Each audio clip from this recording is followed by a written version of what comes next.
Several Aliyah Brahmat had debated on the issue related to continental shelf.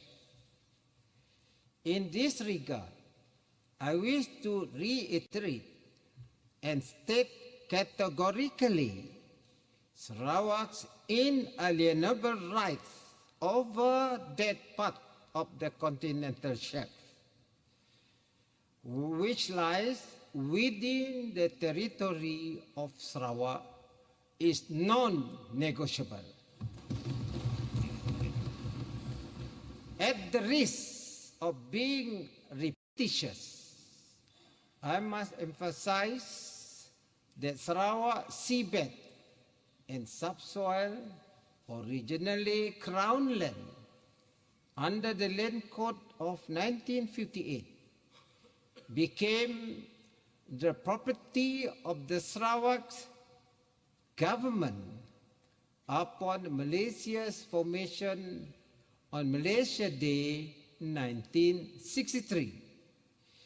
This is clearly provided for under Article 47, bracket 2 of Constitution of State of Sarawak as annexed to the Malaysian Agreement 1963.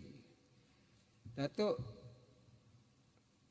Tan Sri Datuk Ahmad Speaker, may I quote Article 47.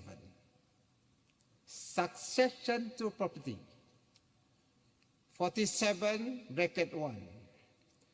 Subject to the provision of this article, all property and asset which immediately before the commencement of this Constitution were vested in Her Majesty's for the purpose of the colony of Sarawak shall, on the commencement of this Constitution, vest in the state. Bracket 2.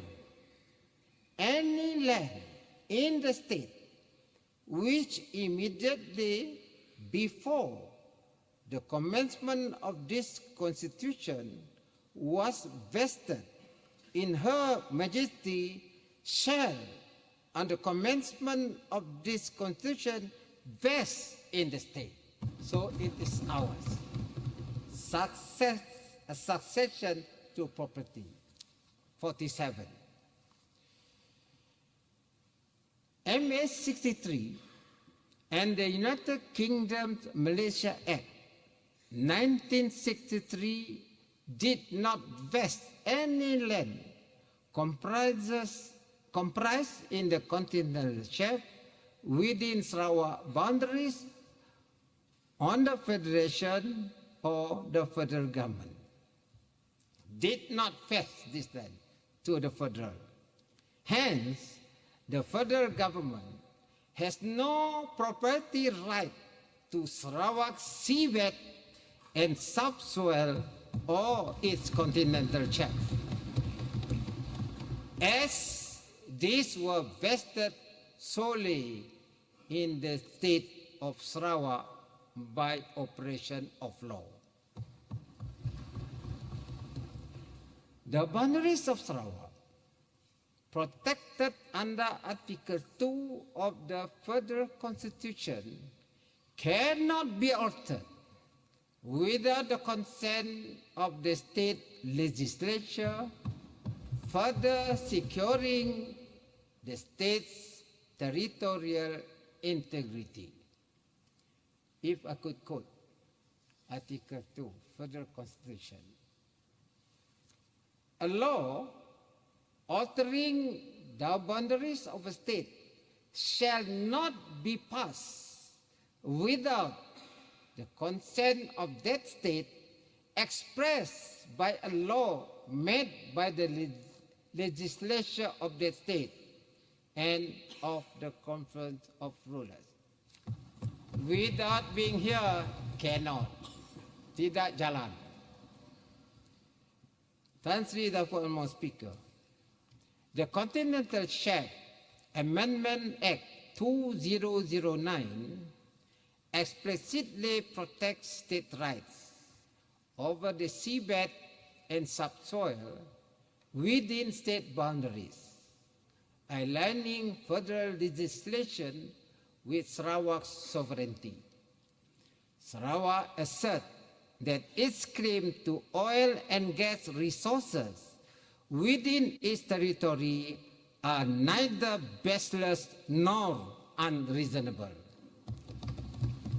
And it has historically exercised this right both during British colonial rule and post-independence. Therefore, nobody is entitled to question Sarawak's inalienable rights to the continental shelf within its boundaries. To do so would only be against MA 63, but would also constitute an infringement of the state and federal constitution. I stand here, Dato' Amas Tan Sri Speaker, on oath to protect federal constitution and state constitution, and I will protect it. Tan Sri Dato' Mas Speaker, Sarawak maintains legislative authority over its resources through the Oil Mining Ordinance 1958 and the Distribution of Gas Ordinance 2016. These two legislations are within the legislative competence of the Sarawak legislature to enact. Therefore, any entities engaging in resource exploration and extraction are required to adhere to Sarawak's laws, which regulate oil and gas activities both onshore and within its continental shelf.